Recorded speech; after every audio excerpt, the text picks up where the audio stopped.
And at this particular moment on this planet, we are at a place called The Farm, which resides just west of the town of Stillwater, Oklahoma, in Payne County, America. That's where we're at. Okay, I'll give you the kind of the short version. It can go on for a while. We were here for 20 years.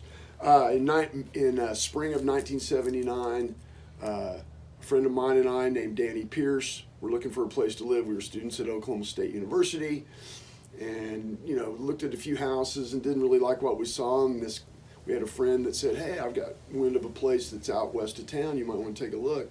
So we came out here, got the directions, and pulled up in the driveway, and lo and behold, was a 6-bedroom house with all these outbuildings, the Gypsy Cafe here. It's on 149 acres. And we pulled up in the driveway, and we met the guy who had the place, and he was a wheat farmer, said that he wanted someone to live in the house, kind of watch it while he's, had his wheat. I said, sure. I said, how much is rent? He said, well, it's $100 a month. I said, okay. Is that for the whole place? Yeah. So it was $100 a month for the whole place. We decided we could live here. And at first it was just us going to school, and it wasn't the big music scene that it became. We were just students at school. What happened was it was just far enough outside of town that the law really kind of left us alone out here to our own devices. And when you do that with young people at a major university, you're going to get some creative outlets for them to express themselves. And that's what The Farm was for us. We started having parties, lots of co-eds, lots of beer, just lots of fun. Didn't do well in school, but that was okay. And because of that, musicians started finding out about it. We started inviting our musician friends in. We knew them in town. And they would start coming out, and it just became a haven, man. I mean, slowly but surely, more music came. Back in Stillwater in the 80s, you could still, 18-year-olds could get in the bars, right? Both men and women. So the bars were full every night on the Strip, and there was 2 and 3 bands or acts of music a night. On the weekends, there'd be 4 or 5 in the area. It was crazy. Stillwater was a crazy time then. And the rally cry would go up at the end of the night, party at the farm. So, here would come a endless line of cars, a procession of cars and trucks out here. And the bands, it was great for the bands because when you played in town, you didn't get to see everybody really, but when we knew at the end of the night, everybody'd come out and the party'd be on. But that's kind of how it started. That was the genesis. That's it.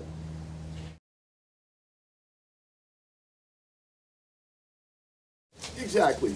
No worry of law enforcement. We weren't, there was nobody to disturb. Right. The Oklahoma State Police was called Safety and Security at the time. They weren't even real policemen. Right. But they knew what we were doing, but we were pretty harmless out here, man. We weren't causing a ruckus. Right. And we only had the cops out here one time. Some sheep that he had in a barn got out and were running around in the road, and so he came on out. In fact, there he is right there, Bruce. Yeah, man, it started really just as a big party house that morphed into a music place that, like you say, was safe. And that's when a lot of magic really started. Like, the Red Dirt scene to me started as a singer-songwriter scene. Jimmy LaFay, Bob Childers, Tom Skinner, Greg Jacobs, Chuck Dunlap, some really great songwriters coming through town or were in town at the time. And they slowly started getting bands together, and the scene out here was starting to grow at the same time, and so songs were made and passed and bands were formed, and after a while, the old guys, my band started in the late 80s with a band called Medicine Show, who kind of ruled the roost in Stillwater back then in those days. And then a few years after that, in the early 90s, here came Great Divide. Here came McClure. So when McClure got here, he branched into Cross Canadian Ragweed, Jason Bull and the Stragglers, Brandon Jenkins, Stoney LaRue, just a kind of a roll call of what was to become, and they advanced the cause of red dirt music. So there was like a 30-year time frame that the farm was involved with it, 20 years of Stillwater just having really great music coming out of this town. Just for whatever reason, Childers used to say Stillwater's a musical vortex. Some towns just have music. Seattle, Washington, Austin, Texas, Athens, Georgia, Minneapolis, Kansas City, Memphis. Some towns are just musical places for whatever reason. Stillwater, Oklahoma is one of those places.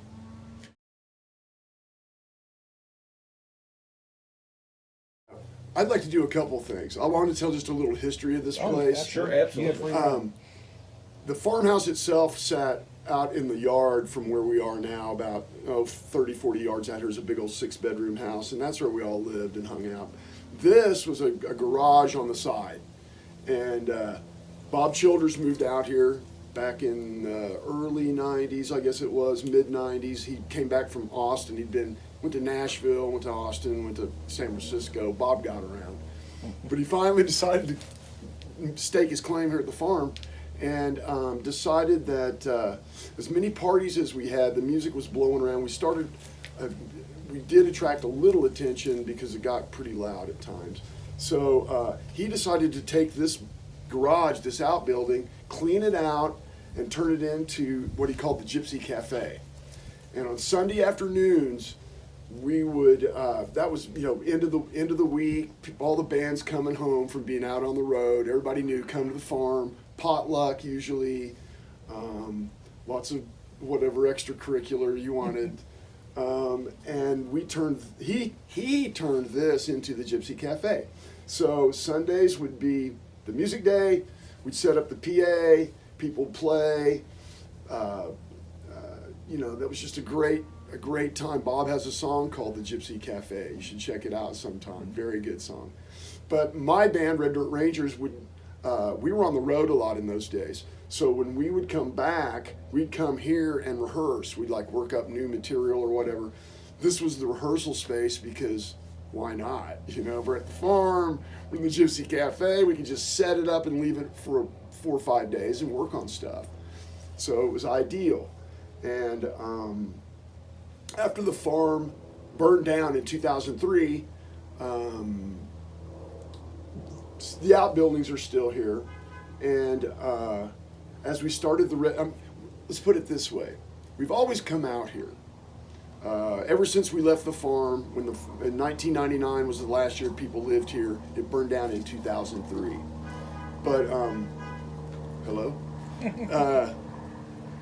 I myself come out here every couple of weeks at the least, and usually more than that, just to come out. And people are always coming in and out of here. The week that Bob Childers died, we called the owner because we knew him. We said, "Look, man, we want to come out and have a weekend out here. Do you mind?" And he said, "No, come on out." He goes, "I'll help you clean it up. We'll get it right." So we came out. There's a lot of people. There's a couple hundred people out here, but great time. Cleaned it up.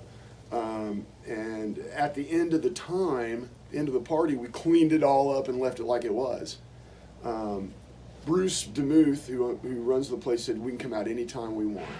So we started using the Gypsy Cafe here in conjunction with the Red Dirt Relief Fund, Bob Childers Gypsy Cafe event. This will be year 10, I believe, this next one in 2020. That's correct.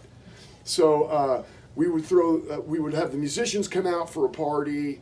Then after the events in town in Stillwater, of course, party at the farm. We come out late night, do the party at the farm. Well, as the years have gone on, especially even more in the last 10 years, this place has really started to deteriorate. As you guys can see, there's nothing but blue sky right up there through the roof. So we're trying to raise the funds to put together, to get the materials and just the things we need to do, the machines we're going to have to rent, to build this place back up and just to shore it up. We're not wanting to build anything extravagant.